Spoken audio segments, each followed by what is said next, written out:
você tem a dizer disso? Que a lei morreu em Cristo como instrumento de salvação para qualquer pessoa. Morreu em Cristo, está dito. Só ler o Novo Testamento, é só ler os apóstolos, é só entender o significado do que Jesus veio realizar na cruz, porque o fim da lei é Cristo. Porque todo o escrito da lei foi rasgado na cruz, Paulo diz. Então, como instrumento de salvação, de reconciliação, de condição sine qua non para o homem chegar a Deus, a lei morreu. Porque a lei não aproxima o homem de Deus, a lei afasta. A lei cria culpa. E a culpa produz transgressão. Quanto mais culpado é um coração, mais transgressor ele se torna. Quanto mais oprimido pela certeza de ser transgressor, mais suicidamente a alma transgride. É o que Paulo diz, a lei veio e avultou as ofensas, avultou a condenação no coração humano. É porque a lei é ruim? Não, a lei é boa. Eu é que sou mau. E porque eu sou mau e a lei é santa, a lei não realiza o meu bem, ela só provoca o meu mal. Porque ela prova para mim a minha maldade e não oferece para mim nenhuma salvação. Porque ela diz, por mim, a lei diz, você será salvo se me obedecer por inteiro. Porque se alguém transgredir um único desses mandamentos, se tornará réu de todos os demais. Então a lei me oferece uma salvação que é a minha própria condenação. Na medida em que, mesmo quando externamente eu a cumpra aos olhos dos homens, eu a transgrido na subjetividade do meu coração, porque eu não adoro os ídolos, mas eu cobiço o ouro do templo. Eu não levo a mulher do próximo para uma casa de sexo, mas eu a desejo no meu coração. Eu não dou falso testemunho público, mas eu falsifico a realidade do significado de pessoas para mim e para outros, todos os dias.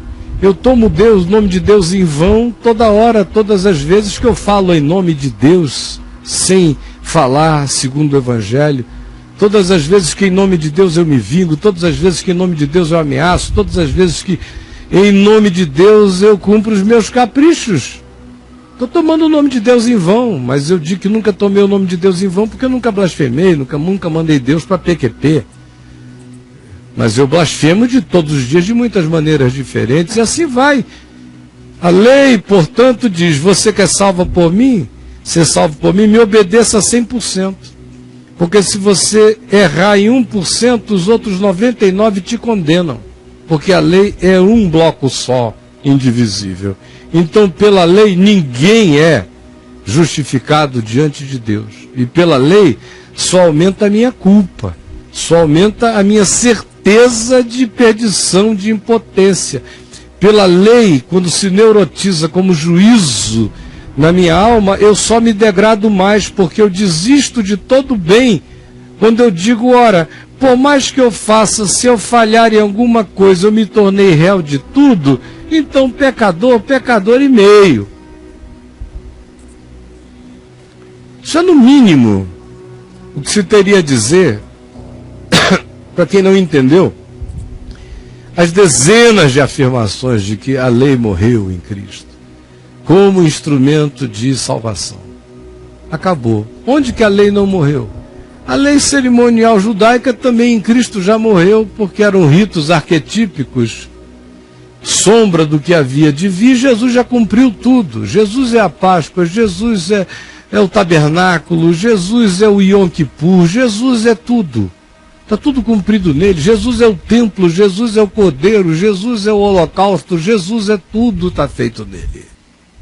Então essas leis cerimoniais também não precisam. E as leis chamadas morais do Decálogo são leis usadas para o convívio social e todos nós temos que obedecê-las. A maioria delas estão aplicadas no convívio social no mundo inteiro. Só não se diz se ame a Deus sobre todas as coisas, porque as sociedades não poderiam começar assim. Mas dependendo do grupo, as sociedades islâmicas separam a sexta, as judaicas separam os sábados. Já houve um tempo que o Ocidente protestante tinha no domingo o seu sábado sabatista e legalista. Hoje em dia não é assim. Mas as demais, não matarás, não roubarás, não adulterarás, não dirás falso testemunho, é o que se espera de qualquer cidadão para que ele viva minimamente, do ponto de vista das exterioridades, uma vida mansa e tranquila, com toda a piedade e respeito cidadão.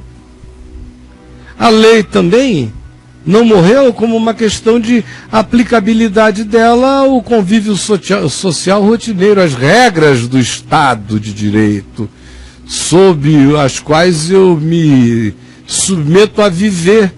Mas eu também tenho liberdade em relação a essas leis, a contra ela me insurgir, como quando elas são injustas.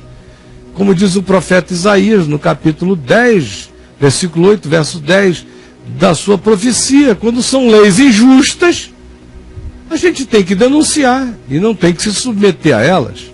Mas se elas são leis de convívio social razoável e de bom senso, todo homem de boa vontade elas se submete, mas não é para a salvação, é para o convívio social. Então tem as leis do convívio social, tem as leis universais que estabelecem vínculos relacionais entre os humanos, e tinha a lei de Moisés como mediadora de salvação entre Deus e os homens, e que serviu para mostrar apenas a irremediabilidade do homem de salvar-se diante de Deus pelas obras da lei.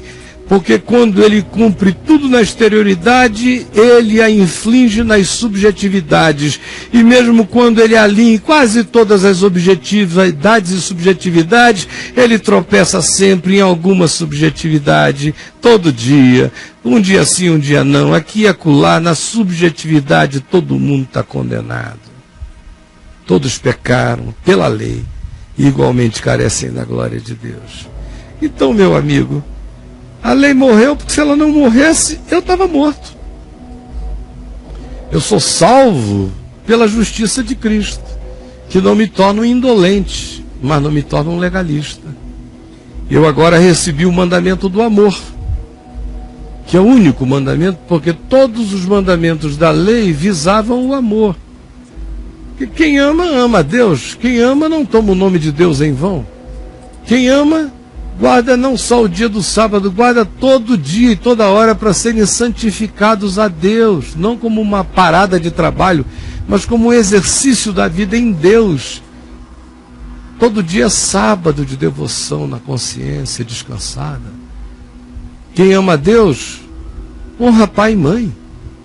Quem ama a Deus não trai, não adultera, não tem prazer no engano, nem na falsificação, nem na mentira, nem no falso testemunho, nem em nenhuma dessas coisas. Quem ama não fica cobiçando o que é do outro, fica grato que o outro tem, alegra-se com os que se alegram, chora com os que choram.